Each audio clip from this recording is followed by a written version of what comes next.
This is a lecture from Open Tuition. To benefit from the lecture, you should download the free lecture notes from opentuition.com. Investment property, IAS 40. Can you remember from those glory days of F7 what investment property actually is? Yeah, it's a property that you hold for investment purposes. That is technically correct. So let's break it down into the two constituent parts, investment and property. Property is land or buildings, isn't it? Or part of a building. So when you're looking at land and buildings, you need to determine whether or not it is property, plant and equipment or investment property. Now, what distinguishes land and buildings from being PPE and therefore being investment property is that that land or that building is held to either earn rentals, so you own it under an operating lease and you lease it out to somebody else, or it is held for capital appreciation purposes. So you have land or buildings, you've got a little bit of surplus cash, so you invest in some land and buildings, maybe in London, because that's very wealthy and the property prices seem to go up and up and up, and therefore you can make some nice gains if you've got the money to invest within the property market in London. If that's the case, again, it's land and buildings. It's not PPE, because remember, PPE is looking at land and buildings for your own purposes, isn't it? So using them maybe as your head office or using it as a factory. Here, investment property is an office building. It could be land that you use to rent out to somebody else, or you bought it with the aim of getting a gain on it when it comes to disposal. So the fancy term is capital appreciation, isn't it? Key bit is that it is not used in the production or supply of goods and services for admin purposes. So essentially that is, if you like, for administrative purposes, it's saying, look, you are not using it as your own head office. Okay. It's not land and buildings, so maybe housing that you're looking to sell in the ordinary course of business. So maybe you sell houses, so you're a house construction business. Again, that would be more IAS 2 as opposed to looking at investment property. Okay. And also as well, the key one there is that maybe you are still constructing your building, and that will be used as an investment property in the future. So if it has a future use of investment property, it's not investment property until it's complete.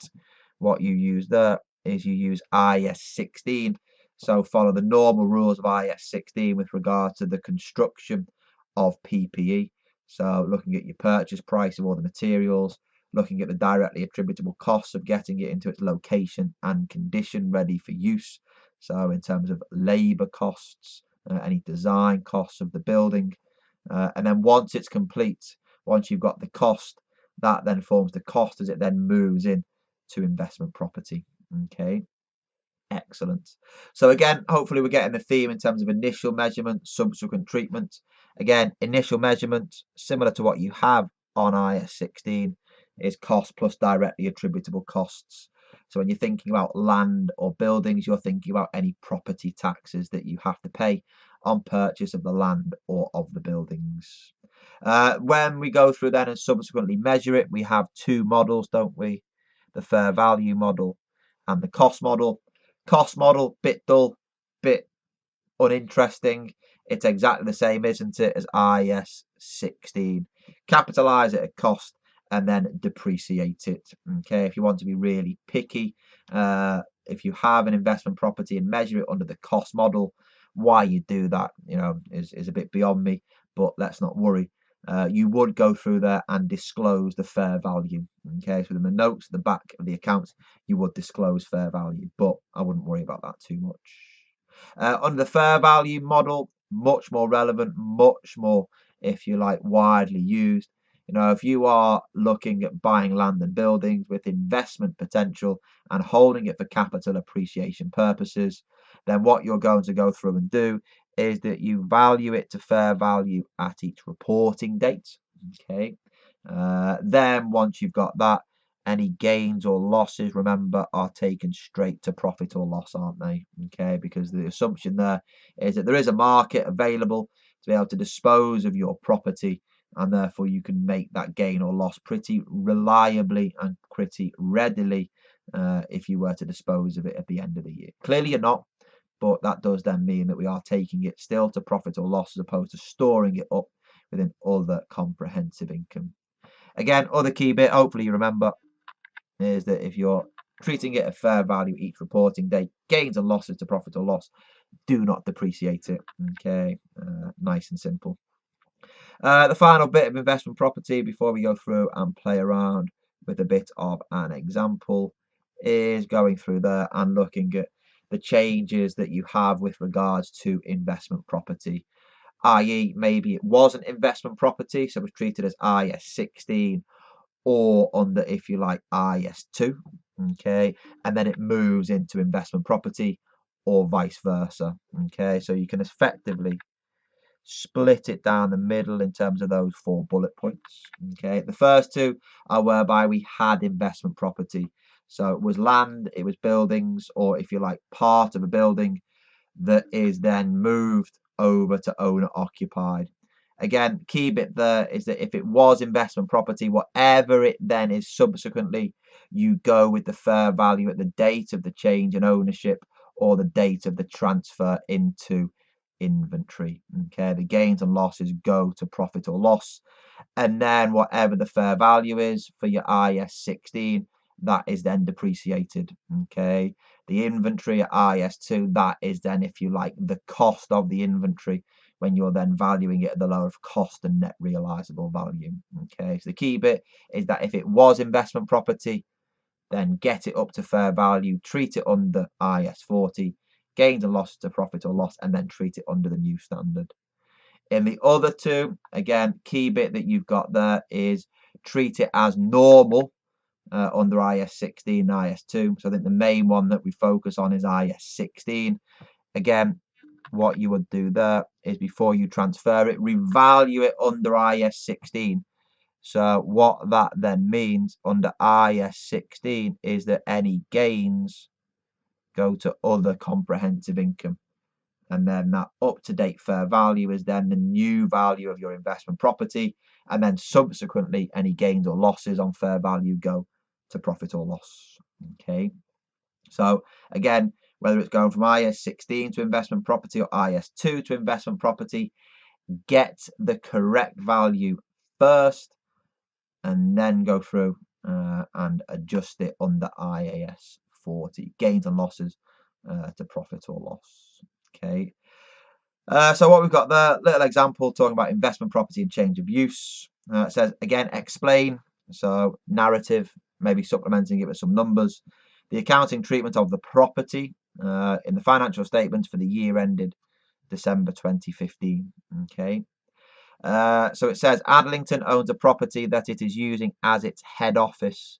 So that will be there as IAS 16, won't it? Property, plant and equipment.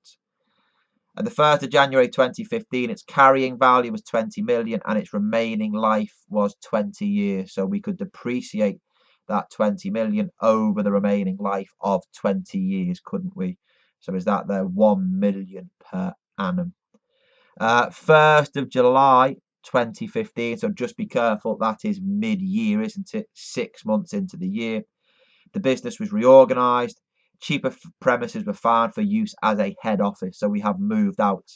So therefore, we decided to lease the property under an operating lease. So it was IAS 16, it is now IAS 40, okay, from the 1st of July 2015. So 6 months as PPE, 6 months as investment property. It tells us the property was valued by a qualified professional who said it was 21 million on the 1st of July and 21.6 at the reporting date. So what have we got? Well, whilst it is there as property, plant and equipment under IAS 16, what we've got there is that its original cost was 20 million. Be careful on the depreciation, because yes, it's 20 million divided by 20 years multiplied by 6/12. Okay, that's something that particularly in a numbers aspect question, say within question 1, whereby investment property might get examined as part of a group scenario, that's where the examiner might try and catch you out. So that there is 0.5 million. So the carrying value is 19.5 million. Is that there on the 1st of July 2015. That property then needs to be revalued upwards. I think it was to 21 million. So if that's the case, you have, is it 1.5 million as a gain? So I'm pretty sure that it was 21 million, wasn't it? And then 21.6. Yes, 21 million at the 1st of July. So you get a gain of 1.5 million, and that gain of 1.5 million goes to other comprehensive income, doesn't it? OCI, because we are looking at things under the revaluation model in IAS 16. Okay, so we get everything correct before we then transfer it over to investment property. So investment property is there, isn't it, as IAS 40. And when you have your investment property, what's going to happen there is that at year end, the fair value at the 31st of December 2015 is equal to $21.6 million. So that goes to the statement of financial position. And then there is a gain, isn't there? I think it's 0.6 million, because it's now valued at 21.6 when it was 21 million, and that gain goes to the statement of profit or loss. Okay, so on the SFP you have the fair value at 21.6, and the gain in profit or loss is there is 0.6 million. Okay, excellent. There you have it. The only other thing that I would potentially say is just be careful when you get investment property within a group scenario. Imagine the parent and the subsidiary. Let's just say that one of the relationships that the parent and the sub has is that the parent has investment property that it leases out to the subsidiary. So let's just go through there and say that, look, we've got, if we put it in a more appropriate colour, we've got the parent, we've got the sub, and then within the parent's books it has land and buildings that it leases out to the sub. Okay, so in the parent's books, then what you have there is that the land and buildings in the parent's books will be IAS 40, won't it? Okay, legally in the parent's books it's land and buildings, because the parent is leasing it out to that subsidiary. They are, remember, two separate legal entities. Just be aware, however, that if we look at it from a group perspective, yes, the parent is leasing out the land and buildings to the subsidiary, but the group is using it for its own purposes, isn't it? So within the group accounts, be careful. In the group accounts, it would actually be treated as IAS 16. So it should be capitalized at cost and depreciated, whereby in the individual accounts of the parent, it will be there based upon the fair value model. So the fair value at the reporting date and gains and losses to profit or loss. So there could be some quite complex adjustments there, removing all the IAS 40 treatments and then replacing it with the IAS 16 treatments. but I think that's just pushing it a little bit far. Okay, if it crops up within the exam, have a go. I wouldn't spend too long upon it, and I'd move straight on. Other than that, that's it with regards to this chapter. We'll go through within the next chapter and begin then to start looking at your intangible assets and a little bit more revision, if you like, from the glory days of F7. So I'll see you all in the next chapter.